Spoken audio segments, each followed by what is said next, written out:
So when we look at the two-dimensional Cartesian plane, x comma y, if I draw a circle whose center is about the origin, usually what we do is we measure here as being 0 degrees, and then we rotate around. So if I rotate around this way, how many degrees is this right here? 90 degrees. If I continue to rotate around, then this would be 180 degrees. And if I continue to rotate around, this would be 270 degrees. And then one full circle is 360 degrees. So one complete revolution is 360 degrees, right? We already kind of know that. Right? But remember that the circumference of a circle is equal to what? 2 pi times the radius. So there's like a mathematical relationship. So half of a circle would just be pi. So if I were to do the same thing, so this is like degrees. All right? And I apologize, my smartboard, for some reason, right there in the middle is not operating properly. So we'll just say that that's bizarre. It's not operating properly at all. Anywhere. It's really weird. It's really bizarre. Let me try this.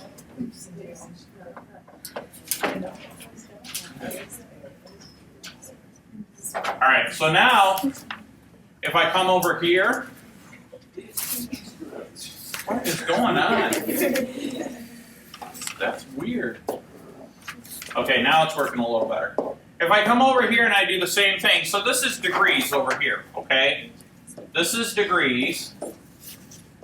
All right, now if I do the exact same thing, if I have a circle and I come around here, and then I come around here, we still call this 0 radians. But now, because I've gone 1/2 circle, we call it pi radians. So that would make this pi over 2. If I come around here, that would make this 3 pi over 2. And if I come around here completely, it's 2 pi. Okay? So in a trig function, what we're going to do essentially is we're going to convert degrees to radians and radians to degrees, but they mean the same thing. It's just a measurement of a circle or an angle that we're going to move. All right? So in example number 2, we're asked to convert these things. So then, to convert these things, we need to know the conversion factors.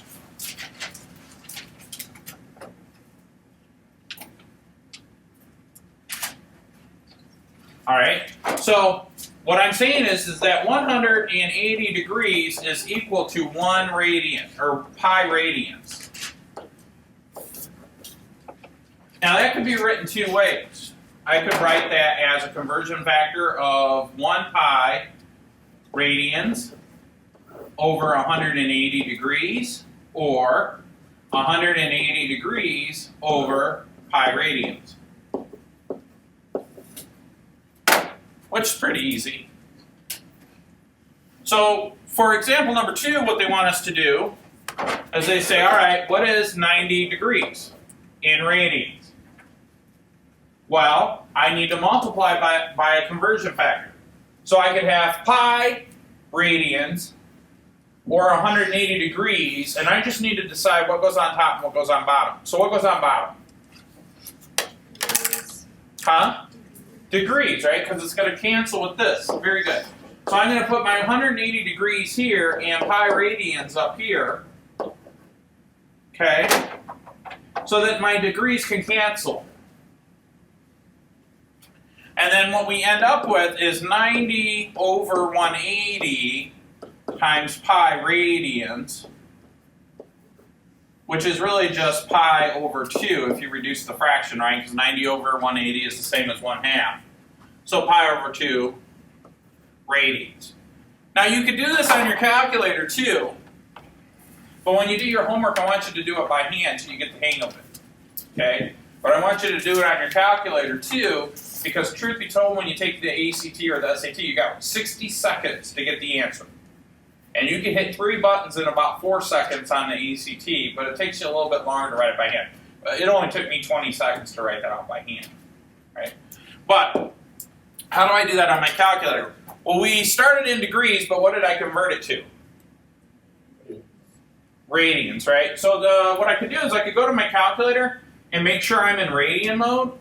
If I am in radian mode, I just need to enter in the degrees. So I would say 90, right? And then see this, we're above the apps button in a different color. It says angle. If I hit second, the apps button, it'll pull up the angle. By the way, this will switch to DMS. So if I put 42, if I'm in degree mode and I put 42.41 degrees, DMS, it'll switch it to DMS for me. I want you to write it out by hand for your homework, but you can double check your work with the calculator. But on this example, we're just going to put 90 degrees in. What mode is my calculator in? Radians. Watch this. Boom. Now, it spits it out as a decimal. But what do you think that approximation is equal to? Pi over 2. So if I wanted to double check that, I would hit second. The caret symbol, which is pi, divided by 2, and hey, looky there. That's no accident. Okay? All right, good. Any questions? Now, we're going to do one more just to make sure that we understand what we're doing. Let's convert pi over 3 radians. All right.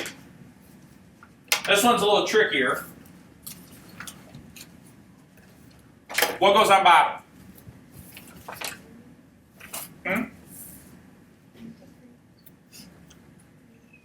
Radians, right? So we're going to have pi radians, which is equal to what? Technically, I got to be careful. We don't want to call that rads. We want to use RAD, which is equal to 180 degrees. Right? Now, we do it that way because these cancel. Now, when I multiply this through, I want to multiply it like a fraction, right? So I've got pi. In this particular case, the pi's cross-cancel. Right? So then I end up with 180 degrees over 3, which is equal to 60 degrees. So pi over 3 radians is the same as 60 degrees. To verify that on my calculator, what mode does my calculator need to be in now?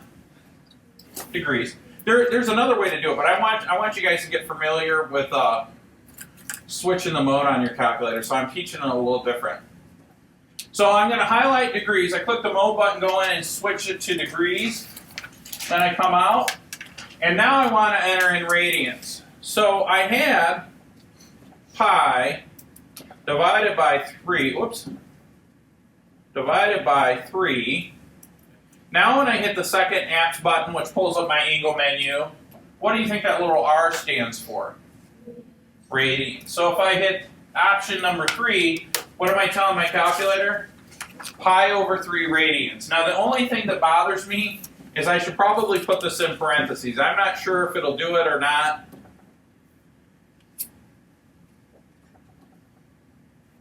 So I'm going to put it in parentheses.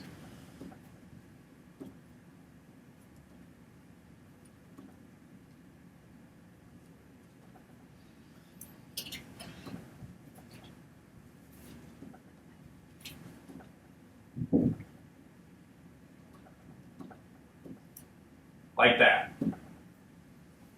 Guess what it spit out?